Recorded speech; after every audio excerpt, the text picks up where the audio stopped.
लोकन्यूज मराठी, आवाज लोकशाहीचा। विटा शहरात आरोग्य सेवेचा विश्वासार्ह आधार आदिती मल्टी स्पेशालिटी हॉस्पिटल संचलित बंडगर हॉस्पिटल विटा, महात्मा फुले जन आरोग्य योजना, आयुष्यमान भारत व बांधकाम कामगार योजनेअंतर्गत शस्त्रक्रिया आणि उपचार पूर्णपणे मोफत, हाडांवरील सर्व प्रकारचे ऑपरेशन्स, वेदना निवारणासाठी ब्लॉक इंजेक्शन, डायलिसिस, मूतखड्यावरील सर्व प्रकारचे ऑपरेशन व उपचार, जनरल सर्जरी, अपेंडिक्स, हर्निया, मूळव्याधवरील ऑपरेशन व उपचार पूर्णपणे मोफत। सावरकर नगर, खानापूर रोड, विटा। संपर्क आपल्या स्क्रीनवर।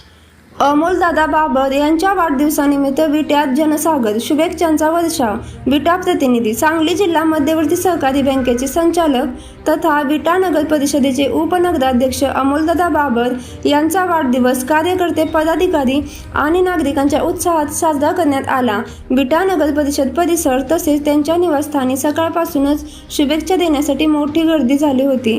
विविध गावांमधून आलेले कार्यकर्ते, शेतकरी, युवक आणि नागरिकांनी प्रत्यक्ष भेटून अमोलदादांना शुभेच्छा दिल्या। वाढदिवसानिमित्त कार्यकर्त्यांच्या वतीने वृक्षारोपणाचा उपक्रमही घेण्यात आला।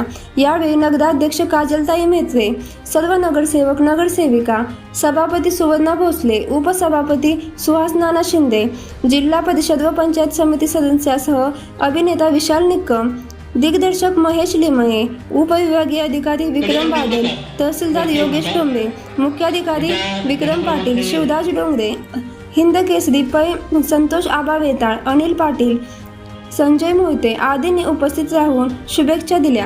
उपमुख्यमंत्री एकनाथ शिंदे, मंत्री उदय सामंत, मंत्री शंभूराजे देसाई, पालकमंत्री चंद्रकांत दादा पाटील आणि आमदार रोहितदादा पाटील यांनी दूरध्वनीवरून अमोलदादांना शुभेच्छा दिल्या। विविध क्षेत्रातील मान्यवर, पदाधिकारी, व्यापारी, शेतकरी, युवक आणि नागरिकांकडूनही दिवसभर शुभेच्छांचा वर्षाव झाला।